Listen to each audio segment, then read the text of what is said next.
Banyan.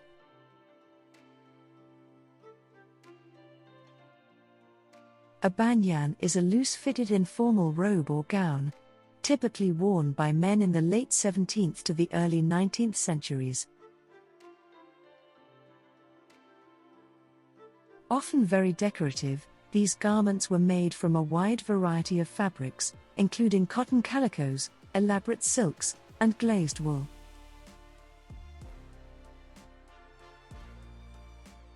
Although this garment was made for indoor wear, it was not unheard of for a man to go outside in his banyan.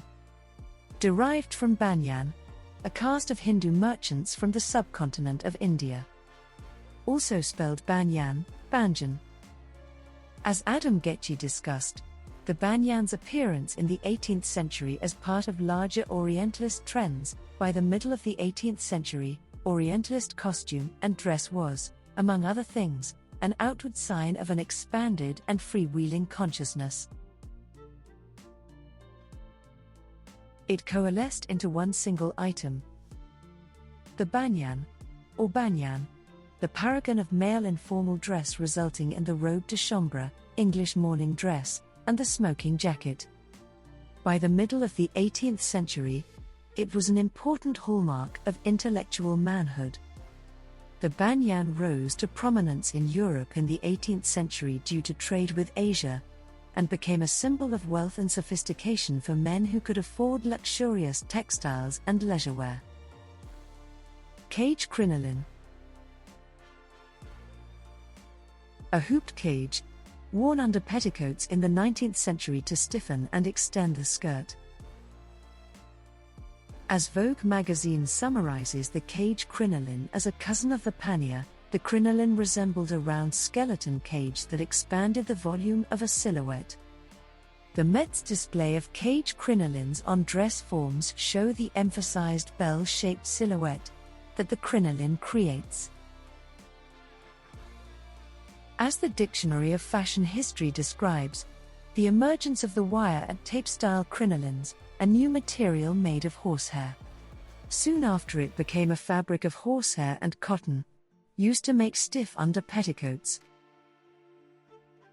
By 1856 the name was commonly applied to the artificial crinoline or hoop, at first of whalebone and then of wire or watch spring, containing a large number of circular hoops held together by fabric or tapes.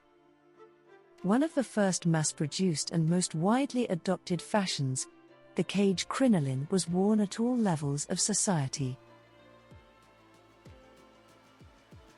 Usually worn with corsets, the 19th century fashion for crinolines emphasized tiny waists as the beauty ideal. The Encyclopedia of Clothing and Fashion describes that ideal. In the mid-19th century, the ideal feminine figure was an hourglass above a broad base of full skirts. Wide skirts, which made the waist look smaller and were thought to give women dignity and grace. Doublet. An often snug-fitting jacket that is shaped and fitted to a man's body, worn mostly in the 15th to 17th centuries. According to Karen Baklowski in the Guide to Historic Costume, a doublet is an outer garment for the upper body worn over a shirt. The doublet was worn by men from the 14th century to circa 1670. Doublets were long-sleeved, often had standing neck bands and fastened at the center front, usually by means of lacing or buttons. Early doublets were close-fitting garments tailored to set off a man's physique. They nipped in at the waist and had short skirts below.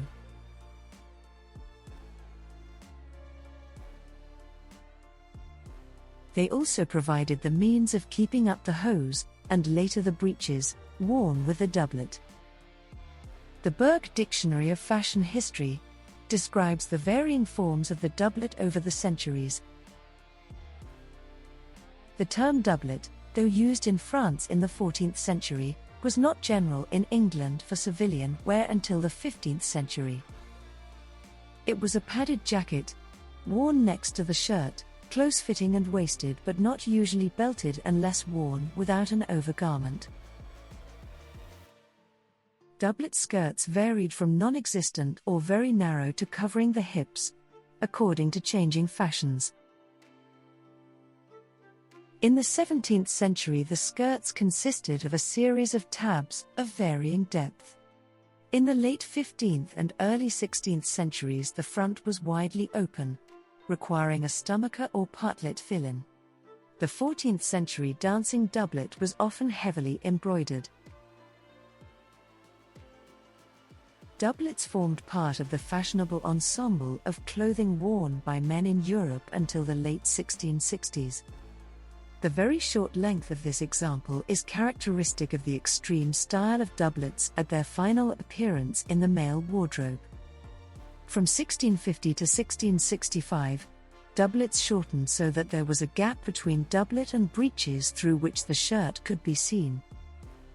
The center back and front sleeves were left unstitched for further exposure of the shirt, which in the 17th century was considered underwear.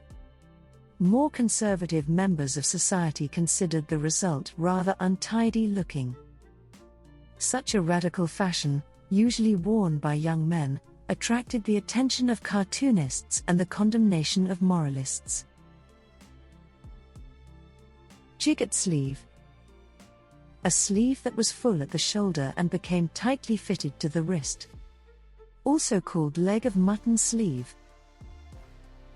In the Dictionary of Fashion History, the gigot sleeve describes in this way: a day sleeve, very full at the shoulder, diminishing in size towards the elbow and gradually becoming tight at the wrist. In 1827, the upper portion was sometimes distended with whalebone hoops.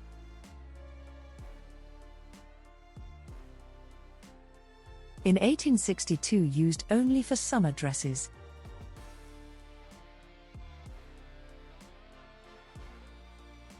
In 1895, the gigot was monstrous, requiring 2.5 yards of material. It collapsed abruptly in 1896 but was revived in the 1960s and 1970s. A History of Costume, edited by Blanche Payne, describes the gigot sleeve writing: sleeves called gigots were very full to the elbow and smoothly fitted from there to the wrist. Gigot is the French word for the back leg of an animal, especially of a lamb or sheep. The gigot sleeve, also called the leg of mutton sleeve, was named for its resemblance to a sheep's hind leg, wide at the top and narrow at its bottom. Leg of mutton, or gigot, sleeves, are one of the most distinctive elements of 1830s fashion. They returned to prominence during the 1890s, growing to their fullest proportions around the middle of the decade.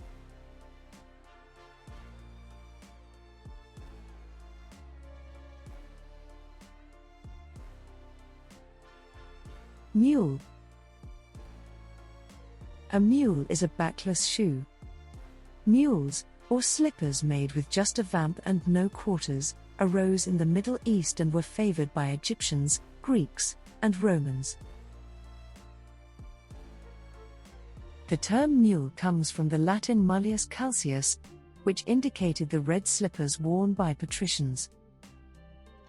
Mules, known as pantoufles, were adopted by French women by the 16th century as bedroom slippers. By the end of the 17th century, wealthy French women began wearing high-heeled, highly adorned mules in public, and even King Louis XIV wore them. In fact, many wealthy men wore mules throughout Renaissance Europe, perhaps because they are classic indoor shoes and are generally worn by the leisure classes. But revealing one's naked heels in public was, for many, scandalous, and by the 19th century the mule retreated back to the bedroom. Jonathan Walford explains how the style of mule evolved along with the name in the Berg companion to fashion. By the 8th century, Coptic steles, gravestones, depict the deceased wearing shoes and mules, sometimes decorated with gilded figures and etched linear designs, often in sacred imagery. The shoe had evolved to include a pointed toe and peaked throat, and was often made of red kid. called Mulleus in Latin, referring to the red color. It is from this connection that the modern term mule, for a backless shoe, originates. This style can still be found in parts of the Middle and Far East. Today, high-heeled mules are still considered extremely sexy and are popular among shoe fetishists. Mimi Van Doren and Marilyn Monroe were both photographed in high-heeled mules, and Fredericks of Hollywood has sold mules since 1961 and popularized marabou-trimmed mules for a generation of American housewives. Candies brought mules back into fashion in the United States in the 1970s, and they remain sexy today.